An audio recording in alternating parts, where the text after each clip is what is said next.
You guys remember like the other day when I was vlogging and it was like a beautiful day outside?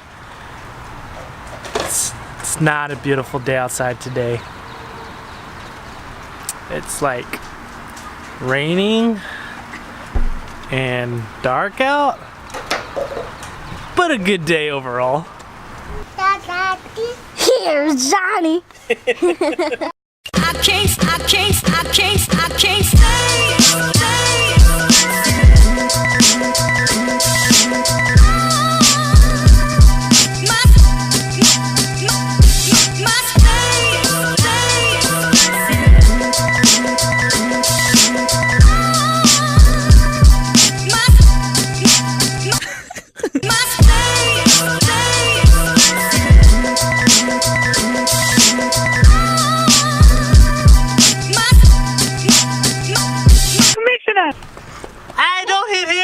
stay. Don't hit the puppy dog. Don't hit the puppy, get the puppy, get the puppy. Little puppy.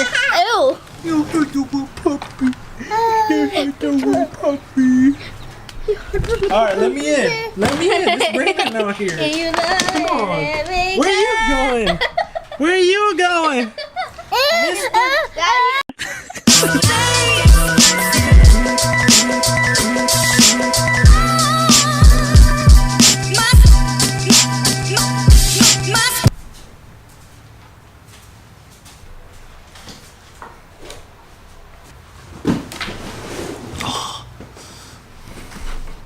I bet you thought I was gonna come from that side.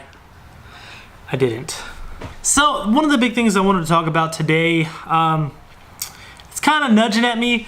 There was a video earlier today, it was H3 Productions, in which they talked about how the Wall Street Journal is continually going after creators and attacking YouTube. And I gotta say, it's not that far off. Now the reason I say this, and bear with me, I know a lot of people are gonna jump up my throat and gonna scream at me that YouTube is the devil, is it's true. It really is. You have to look at the long-term effects of what exactly they have been doing. So if we look back, and most of you probably have or have not heard of this, is the PewDiePie scandal, in which PewDiePie was pointed out and targeted by the Wall Street Journal as an anti-Semite. And basically what they did was they made a compilation of some of PewDiePie's clips, which could be seen as anti-Semitic, but really weren't if you really put them into the context that they were put in. But what they did was they took all of those compilations, they brought it to YouTube, they brought it to Disney, they brought it to everybody that PewDiePie had affiliated with, and pretty much put them into a corner. And at that time, really there's nothing else they could do, and Wall Street Journal pretty much forced all of those companies to drop PewDiePie from their advertisements and their affiliations. Well, let's fast forward like the next month or so, and now it's just been crazy. And I imagine that back then, even then, YouTube was probably approached by the Wall Street Journal for similar things that are happening currently, which are just now kind of coming out the woodwork.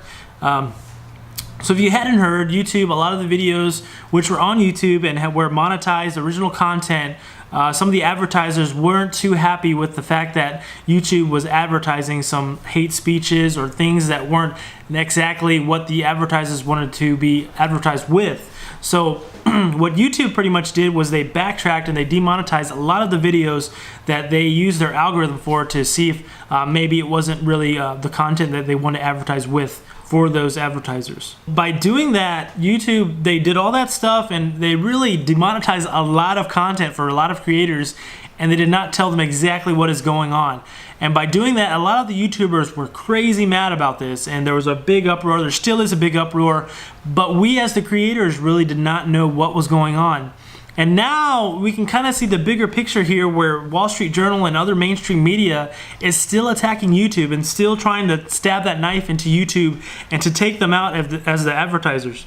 Now we can make the assumption here that the Wall Street Journal really isn't that big of a newspaper anymore. A newspaper in general just really isn't that large. But I think they have found their way to get in by pretty much attacking bigger media sources and taking out their advertisers and maybe in the long run try to grab up those advertisers that they continually cut from the YouTube channels. The reason this is so scary for me is because there is a lot of different video websites that continually have advertisements and people sharing on them, and creators themselves on these websites that are individual. They have their own voice to speak, they have their own creativity, and a lot of these things that you can see now is people being silenced by the fact that these other mainstream media companies are continually attacking the creators and attacking the people that host the creators' materials for what they create. Now, let's say for instance this wasn't just YouTube. Let's say for instance this was other websites like the Daily Motion, other hosting websites like Vimeo or even VidMe. If these people were writing articles on these websites and constantly telling these companies that these creators are creating bad content and pretty much attacking them and saying that they're doing this, they're hate speeching, they're creating this type of hate in this environment, and they really weren't, and they're just making it seem like that and putting a clickbait title in there and making headline news for this, it looks pretty bad. It looks really bad for that website and company, especially for a news article from a which we thought, I mean, in the past I figured that Wall Street Journal had a lot more credibility, but at this point you can tell that a lot of these news outlets now, these newspapers, they're reaching for straws here. They're really grabbing any low-hanging fruit that they can because it's the only way that they can survive in this environment. And we as creators really have to fight back and really understand what is going on here and not just jump on that clickbait title and lash out at those just because we don't fully understand the situation. So if you can, take your time, research on what's going on, and just understand what's going on with the entire YouTube thing. I feel like YouTube, I know that they probably could do things a lot better. They can do things a lot better, but they're really just trying to do what they can to save themselves and keep themselves afloat. Can you imagine if YouTube were to go down entirely? All the creators, everybody that's currently running on that platform would just be out of work, and all these people have quit their jobs to do that just because they were successful on YouTube and had to pull the plug. It would be ridiculous. I don't wish that on anybody, and I hope that none of you wish that on anybody, and that's why this topic is so big right now. I myself, I'm not going to be harmed by this at all because I'm just doing this for fun. I'm trying to learn more about cinematography, videography, and get better at speaking in front of the camera and to people in general.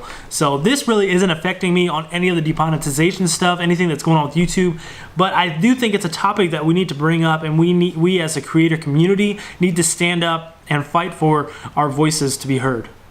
Well guys, that's pretty much it for the vlog today. I wanted to get that out to you guys so we can discuss this. Let me know what you guys think about this in the comments below. Also, if you're on VidMe, go ahead and let me know in the comments below as well. If you want to follow me on there, you can. Also, if you're on YouTube, go ahead and subscribe to my channel and let me know what you guys think. Thanks so much, guys. Bye.